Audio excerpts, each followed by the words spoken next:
Hey guys, in this video I will show you how to paint the Mumak of Harad from Games Workshop. After I constructed the model using the instructions in the box, I removed some of the mold lines by just scraping them off and using a knife, and then glued all the parts together but kept the three main parts separate, so the base, the tower and the elephant, just to make it easier to paint, so make sure you don't glue them together yet. Then I got some green stuff and filled in all the gaps. These were behind the elephant's legs. And then I got a knife to imitate the wrinkles. So I used green stuff all up the back and the back of his legs and also his neck.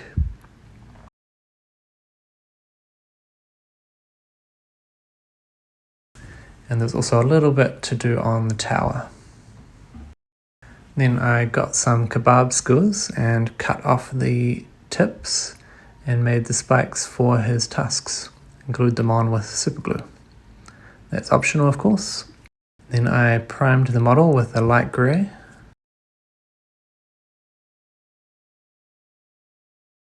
And I also primed the miniatures.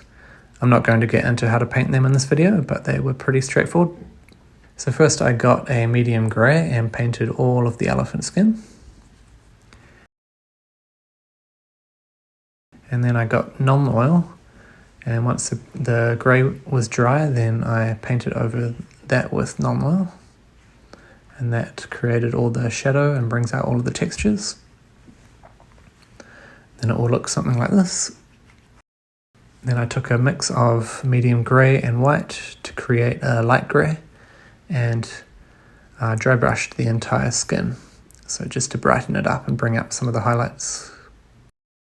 I won't get into exact colours in this video, but have some fun with it, and I didn't copy the Games Workshop exactly, their example, but yeah, it doesn't need to be. It's also not movie accurate because I don't think they would be this bright in real life, but I like to make it stand out a bit. And then I got some plain white and added some more highlights just around the really raised areas. Then I got yellow ochre, brown and white. That brown would be equivalent to a Mournfang brown. Mixed them together and painted this area. So all of the inside parts and also the parts where the miniatures stand. So the ground of the tower. Here and here. And don't forget the bottom part. And then it will look like this. Next, take some Mournfang brown. I just use poster paint because this is a big miniature. And I paint all the wood with the Mournfang brown. And that's all the pieces there if you want to pause the video. And also the wood on the tower. So quite a lot to do here. This miniature took me a few days to paint. It's quite a big job.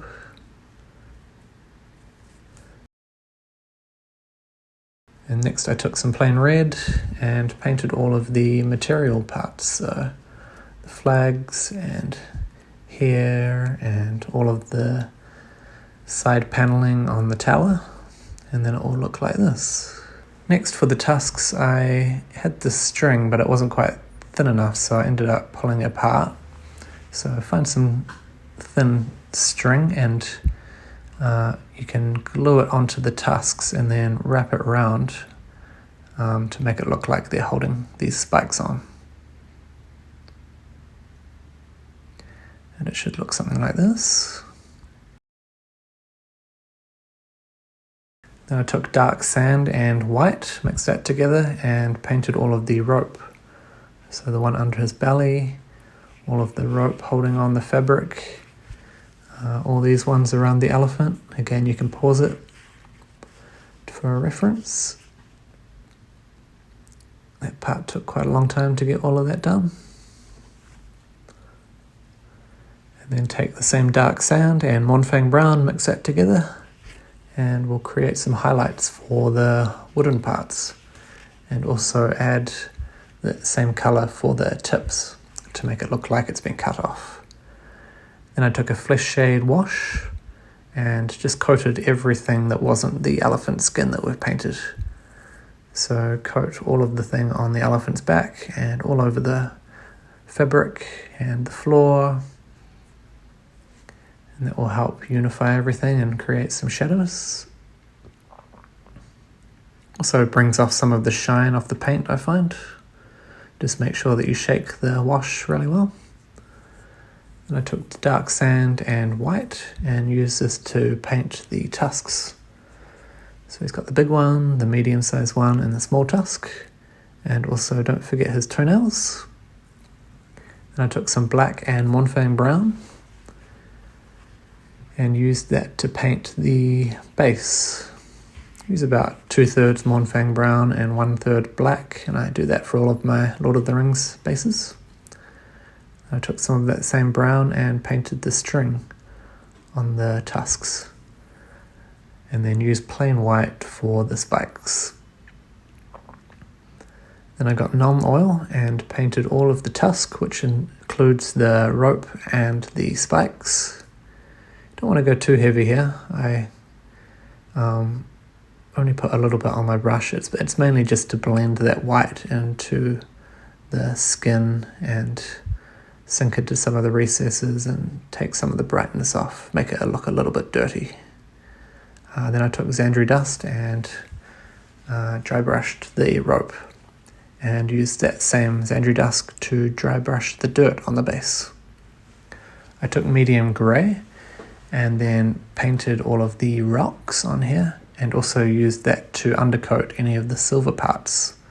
So any armor that the Rohan army have here, and swords or the spear. And then I used that to also paint one horse. I made each of the horses different colours.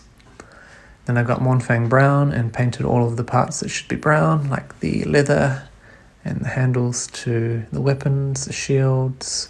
And then I started painting the Morannon orcs. So using grey and red. As you can see in the background, I was using references from some of my old miniatures, so I was painting them in the same way that I have already painted my Rohan and orcs, so just copy the colour scheme of whatever you've done before. And then it should match nicely. This was a big job doing the base. It took me maybe 1/3 of the entire time just to get the base done.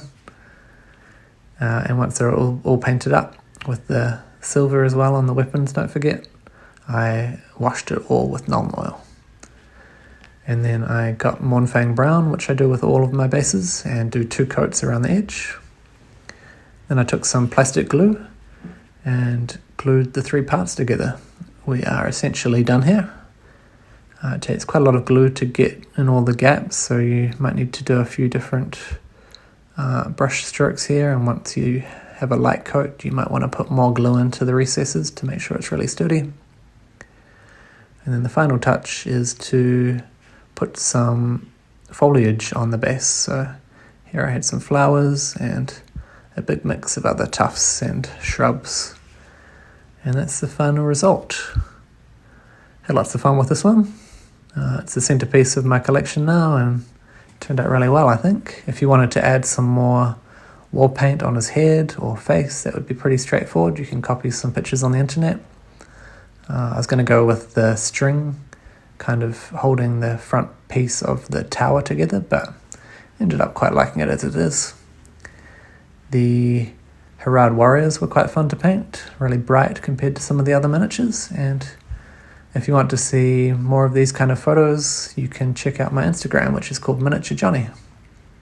Thanks for watching, and I'll see you in the next one.